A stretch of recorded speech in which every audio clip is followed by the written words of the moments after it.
Assalamu alaikum and Ramadan Mubarak. Follow the logical conclusion.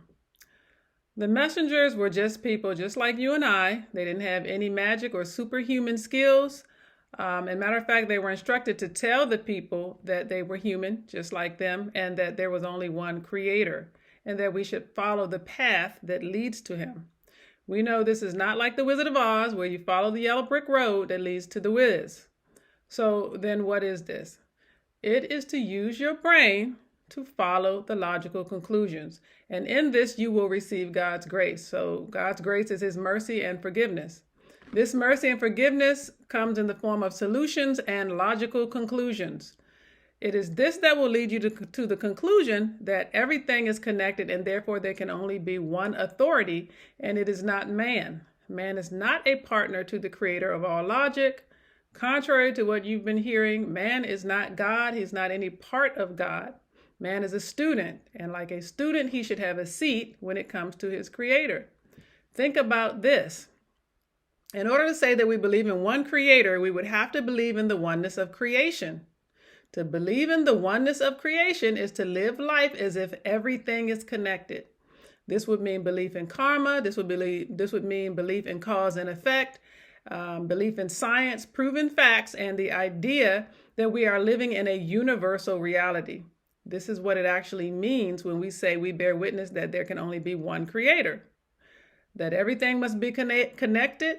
And we say this all the time in our prayer, constantly in our prayer, bearing witness that we understand this and that we agree to live by this concept. Now, this concept of oneness is more popularly known as the straight path. That's where this reference is found. One of the places this reference is found in Scripture. Only God can understand the universal reality in its totality. So we are given this idea of oneness through what we know as the straight path or the way of life that is connected, allowing us to go from one point to another, one understanding to the next, from one concept to the next, one logic to the next logic, one destination to the next. The definition, this is actually the definition of logic if we understand it. The clearest way from one point to another, the connected path. Belief that living by the concept of oneness in creation is to follow the most logical conclusions in order to live a successful life. So this is what is meant by follow the connecting path to him and search for his forgiveness. And when we don't do this, we associate partners with God and begin to experience hell, which is all kinds of pain and suffering. To the educated mind, our way of life should be logical, universal to all people, and having no mysterious concepts to be followed without comprehension. That is, if we truly believe that God is one and that he created everything and was consistent in his creation. That is if we truly believe that. So this tells us that science and religion should line up together. We are not to fight logic for the sake of upholding traditions or an understanding that we inherited just because we inherited it. A tradition just because we don't want to lose that tradition. To respond with God knows best, or to respond with it was in the hadith, is not a good answer when someone is curious and asking you a serious question and needs to know the answer in religion. Those are not good answers. And I know this is not going to sit well with some people because they do think you should be able to say, oh, well, God knows best. Well, shouldn't you have a logical response to a logical question, right? So this is something that is it's a problem. It's something that we are doing and we're avoiding logic when we do it. We're saying, nope, I don't need to research that. I don't need to understand it. God knows best. It's in the hadith. I'm just going to do it. Just follow it. Follow it and God will set you free.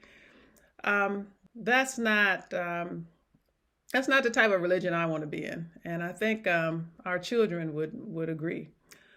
And we want to, a lot of times we want to accuse people that think like this of being disbelievers.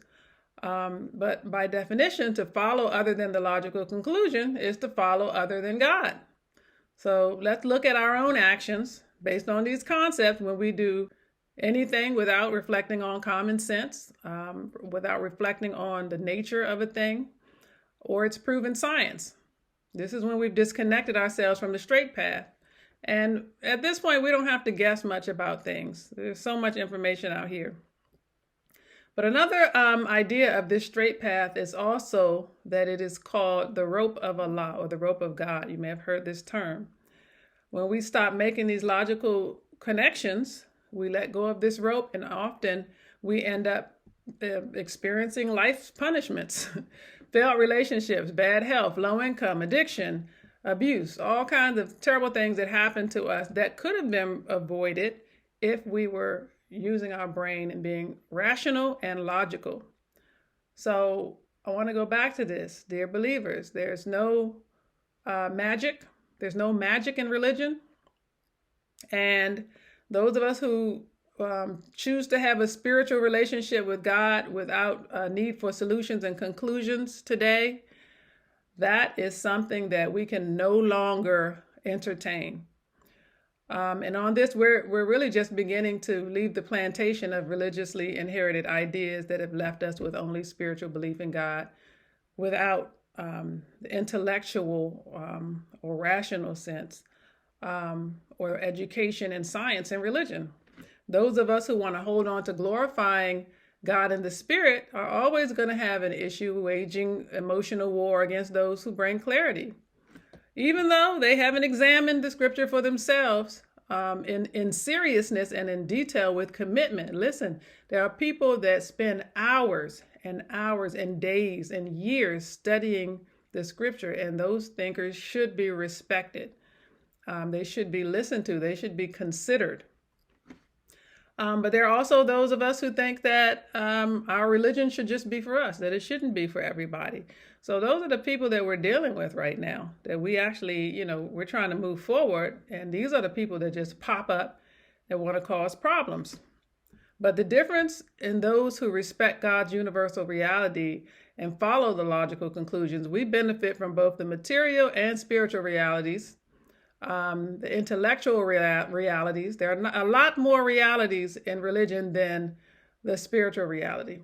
So we'll benefit from all of those realities and reap the rewards and rewards from those without confusion. We'll be able to answer questions when asked and without fear of judgment. But the beauty is that our future generations are living in a time of information, and they're going to be forced to rationalize religion. They're already doing it. And personally, I used to worry about them, but now I understand. It makes sense that this would be the next step in us staying on the straight path, us being on the straight path. If they have a good heart and they know that God exists, when they get out there and they're looking at all this information and they're studying the sciences, it will lead them back to this path. And perhaps they will know more than we do and do better than we do.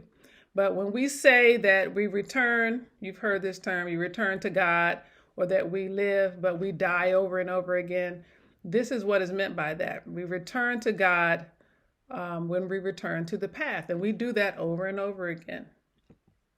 Follow the logic, and you will follow and find the most logical conclusions. Lastly, there are those who worship idols, that which does not cause benefit or harm, and those who do not clean themselves with the universal reality. So what does this mean? Instead of following the logical conclusion, they indulge in things that have nothing to do with the concerns on the table, nothing to do with the important issues in life. That which is idle, just suspended, unable to move forward in one way or another, just stuck on the road.